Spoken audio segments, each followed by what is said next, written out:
Allah Azza wa Jal created the human beings in need. One way Allah describes human beings is وَخُلِقَ الْإِنسَانُ ضَعِيفًا. The human being was created weak. What that means is we constantly need to replenish ourselves. We can't just eat food once and carry on. Eventually our body consumes the nutrients of that food, and the energy needed to continue life hits us. Hunger pangs hit us again, thirst hits us again, and we have to replenish ourselves. So physically everybody understands that we need to replenish ourselves continuously in order to survive. The same way human beings are created with emotions, and we have certain emotions, or even a functioning mind. You can't constantly be serious, or you can't constantly be thinking about the math problem you're trying to solve, or the book you're trying to read. You need a mental break. At some point the brain runs out of juice. It runs out of batteries, and you got to stop, and you got to go shoot some basketball or play a video game or do something to take a break. And the same thing happens when you're emotionally stressed. So our minds need a break sometimes. Our body needs a break. And Allah literally created the night so that it can become subat. The body can take a break, and it literally dies so it can recharge, right? And the same way in our emotions, sometimes people are very stressed out, and they have a lot of anxiety, or they have a lot of negative thoughts, and their emotions are overwhelming them, and they say, you know what, I need to do something to calm down. And people have different kinds of coping mechanisms. Most of the time, so they're supposed to be healthy. Some people just do something as simple as take a walk in the park, or ride a bike, or maybe if they can afford to, they go on a trip or something. Other people choose damaging coping mechanisms. They might turn to drinking, or they might turn to drugs, and they might turn to inappropriate kinds of company, etc. But every one of these is a kind of, I need a break, I need to recalibrate, I need to reset myself. And psychiatrists and people in the mental health profession, they talk about things like self-care, like you should eat well, and that's true, you should eat well. This is something, pretty much an Islamic principle. Allah gave us this body, we should take care of it, and we should eat healthy. The same way getting rest and taking care of your physical self, that's something we should do, because Allah will ask us about the favors He gave us. And this gift of this body that He gave us, we should take care of it. The same way taking care of your mental health is important. So taking those kinds of breaks, doing things that you find relaxing, whatever it is, you might need to figure out what that is and take care of it. But there's one dimension of it, one side of this problem, of what the human being is. That is something Allah taught us, and we could not have known on our own in its entirety. Is that Allah put a light inside every single human being. Allah put a ruh inside every single human being. And that light is our connection to Allah. From birth, it's our connection to Allah. It's somewhere inside your heart, and you and I have it, and it connects us directly to Allah. The Muslims, the non-Muslims, it doesn't matter. Everybody has it. Every single one of us has it. But today I'm talking about Muslims. I'm talking about people who also know about the other light. There's a light inside of us, and there's a light that Allah sent down from Himself. And that's called the Quran. فَآمِنُوا بِاللَّهِ وَرَسُولِهِ وَالنُّورِ الَّذِي أَنزَلْنَا. Believe in Allah, believe in His Messenger, and believe in the light that we sent down. Right? So there's two lights now. There's a light inside us, and there's a light of Allah's words. And these lights have to come into contact with each other, because the light inside also starts running out. It starts getting weak. It needs to get recharged, just like your body and my body needs to get recharged. Just like our emotions need a break. They need to replenish. The same way, the light inside of us, this ruh, needs to be replenished, and it's replenished by the word of Allah. A simple way of thinking about that is, our body Allah created from clay. Our body Allah created from clay. And so all of its needs from the earth. And so all of our body's needs come from the earth. Right? And our hearts are connected to people. Right? And so a lot of times our emotional needs are met by people around us. A child needs a mother's love. A spouse needs to feel like they're respected and valued and loved and cared for and protected. Those are emotional needs. They come from other human beings. But our ruh, it came from the heavens. And it has its own needs. And its needs can only be met by the source. And that's the word of Allah. Now what happens is sometimes someone says, I can't sleep, I have anxiety, I can't find any peace, I've tried everything, I tried taking walks, I tried working out, I tried playing video games, I tried this, that, and the other. I've done all the relaxation exercises there can be. I'm going to therapy. I'm doing everything I can, but I still don't find any peace inside me. I'm not okay. Something inside me is still bothering me. And maybe the reason, it may not be, but maybe the reason is that the ruh inside you and me, the light inside you and me, we're violating it. we're doing something wrong to it. It meets with the word of Allah, and the word of Allah wants us to take a certain road. And we don't want to take that road. We don't want to go on the road that this light is calling us towards. So we deny our light inside and we say, no, I'm going to go a different direction. Now before I go any further, I want to try and explain to you why we do that. Why is it that we don't listen to this profound light that Allah has given us and somehow we go in a different direction? Allah Azza wa Jal in Surah Al-Shams, He describes this reality. This will take me a few minutes to explain. Bear with me. Usually I try not to make the khutbah abstract. But this is one of those very important fundamental concepts that Muslims should be aware of and think about for themselves. So we're looking today a little bit at Surah Al-Shams. وَالشَّمْسِ وَالضُّحَاهَا وَالْقَمَرِ إِذَا تَلَاهَا وَالنَّهَارِ إِذَا جَلَّاهَا وَاللَّيْلِ إِذَا يَغْشَاهَا وَالسَّمَاءِ وَمَا بَنَاهَا وَالْأَرْضِ وَمَا طَحَاهَا. So now he says, I swear by the sun. I swear by the sun, and I swear by its brilliant, glorious light. And then he says, I swear by the moon, and the fact that the moon keeps on following the sun. I swear by the moon that follows when it follows the sun. So the moon is subordinate to the sun. He says, وَالنَّهَارِ إِذَا جَلَّاهَا, and I swear by the morning time, or the daytime, that makes the sun appear in its full glory. The daytime when the sun is blazing. وَاللَّيْلِ إِذَا يَغْشَاهَا, and I swear by the night when it covers up, the nighttime that covers up the blazing light of the sun. Reality completely changes between night and day. It completely changes. A place can look a certain way at night, and at daytime you find it's a completely different place. But previously I've talked about this at a different occasion. I went one time to an island, and I arrived there it was actually in Bermuda. I went to Bermuda to meet the Muslim community there a long time ago. And when I went there, arrived at nighttime, and we're driving through from the airport, and it's all pitch black outside. You can't see anything. It's completely dark. And they don't have a lot of lights on the road, so it's extremely pitch black. Even scary, if you will. And the morning came, and it's one of the most beautiful places I've ever seen. It's green, it's brilliant, the sun is blazing on the ocean floor, but you couldn't see any of that at nighttime. Reality completely changed between night and day, right? So he says the night, as it covers up the glorious light of the sun. And then he says, وَالسَّمَاءِ وَمَا بَنَاهَا, and I swear by the sky, and what an incredible creation, what an incredible construction it is. What a constant it is.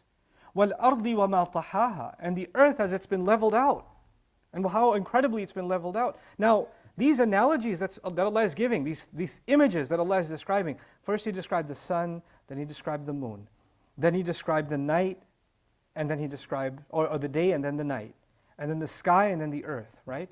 But what does that have to do with where I started? I started with ourselves and a need inside of ourselves. Allah says, وَنَفْسٍ وَمَا سَوَّاهَا. All of these images culminate, the conclusion of all of these images is for you and me to understand one thing. Not the universe outside of us, but the universe inside of us. He says, I swear by the nafs, a person, our own self. He swears by our own self. To Allah, this self, you and me, that He created is a remarkable creation. And to understand it, to understand myself, Allah wants to give us a picture of some things you will learn about yourself if you contemplate the sun and the moon, and you contemplate the night, or the day and the night, and you contemplate the sky and the earth. Then you'll learn something about who? Yourself. And He says, وَمَا سَوَّاهَا, and what incredible balance He's created with. This person has an incredible ability to balance. And he's been made in a very balanced, or he or she's been created in a very balanced way. Now the first thing you can see, a correlation already, Allah did balance the sun and the moon. They have their own place and they're perfectly balanced. One little bit out of balance and the solar system gets destroyed. The night and the day are perfectly balanced. They're constants. The world can go through all kinds of chaos, but the night and the day are going to do what they do. They're going to keep on rolling. Our life can be put on hold, but the sun is not going to be put on hold. We would wish that time would go by faster, or time would slow down, or time would go back, but it's going to, like clockwork, it's regular, it's steady, and it's perfectly balanced. Allah says that kind of a balance actually exists inside you and me. There's a balance inside us. Right? The problem with that statement is when we look inside of ourselves, we don't find balance. We find chaos. We find, man, today my anger took over and I couldn't think about anything else except this thing that's been bothering me. My resentment took over. My sadness took over. For some people, their hatred of themselves takes over. Their guilt takes over. Their shame takes over. For some people, it's their anxiety of the future that takes over. Something or the other inside of us creates all kinds of imbalance.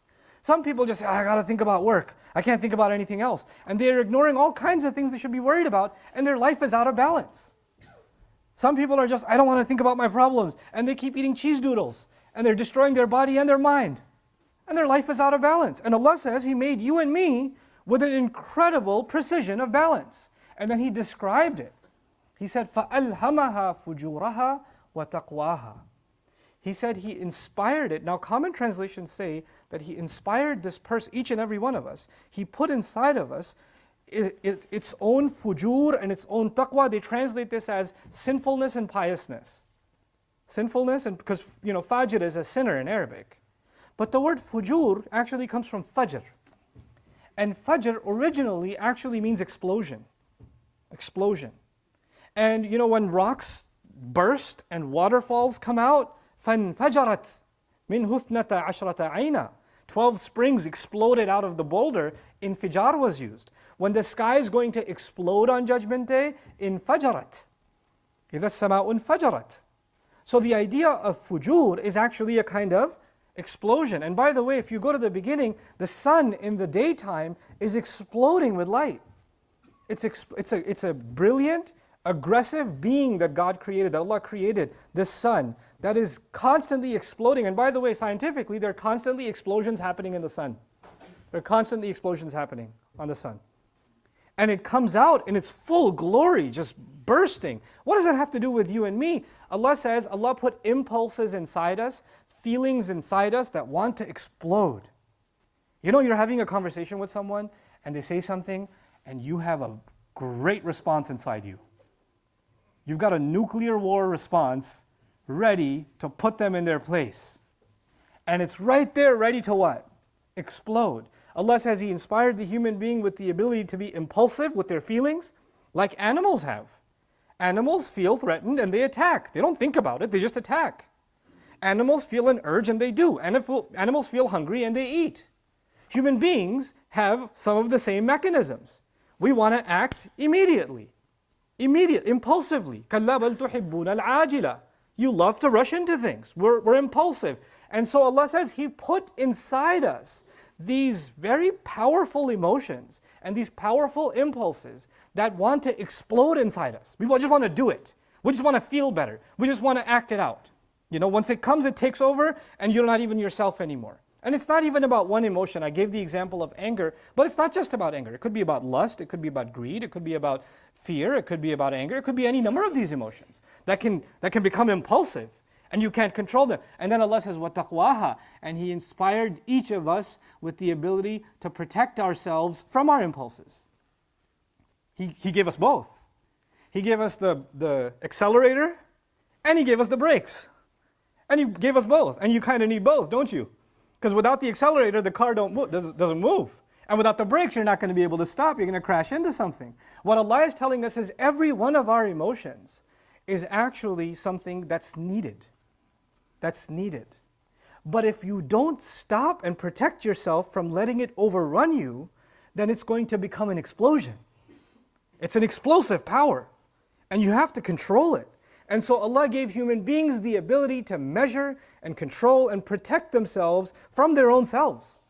From their own selves. And any one of those emotions that becomes overrun and you're only thinking about yourself and those feelings are the most important thing to you, when that happens, then you're not even protected from your own self. So Allah says in another place in the Quran, وَمَنْ يُوقَ شُحَّ نَفْسِهِ فَأُولَٰئِكَ هُمُ الْمُفْلِحُونَ. In Surah At-Taghabun He says, whoever has been protected from the greed and the impulse they have inside of themselves, those are successful people.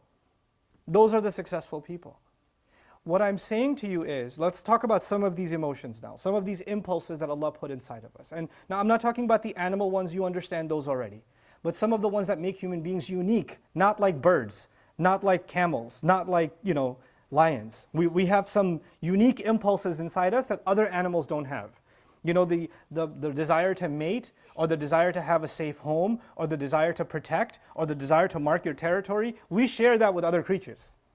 So you put a fence up, right, and a bird puts its nest out. It does that. And it even, we have alarm systems, and birds start chirping, and we think that they're chirping because it's a beautiful sound. They're actually warning other birds not to come near. That's what they're doing when they do that, And you notice, some of you notice birds keep smashing into your window and they don't stop. That's not because they're dumb, because they see a reflection, they think it's another bird in their territory, and they attack it. So just like human beings, right?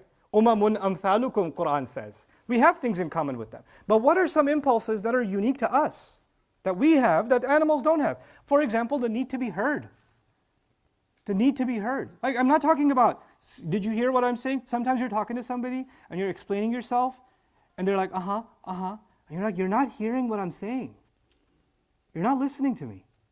You're dismissing what I'm saying. They can hear but not hear. They can hear and not hear, And they can say they understand but not, and you can feel like I'm not being heard, I'm being dismissed, I'm being ignored. The need to not be ignored is a human need. Cats don't care.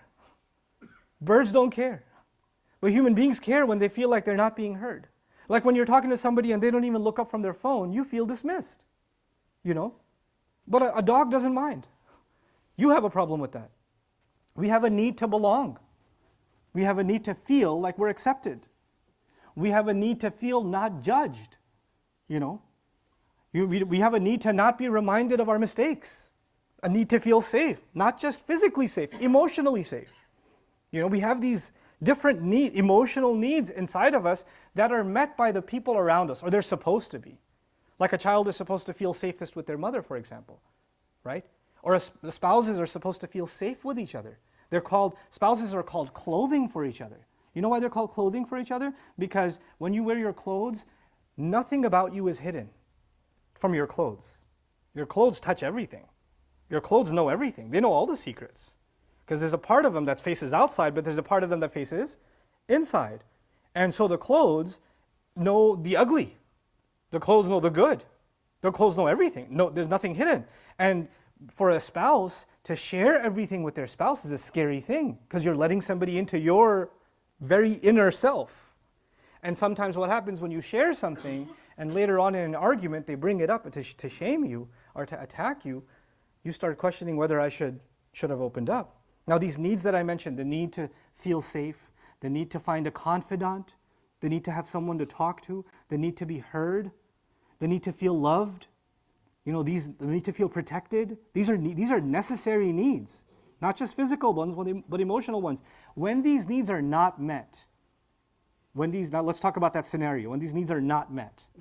When somebody says, I don't feel loved, I don't feel like anybody cares at home about me, I don't feel like I'm respected, I don't feel dignified, I don't feel understood, I feel constantly judged, I feel overlooked, I feel ignored. When you have these feelings, then just like when you don't get food and you say, I gotta eat, right?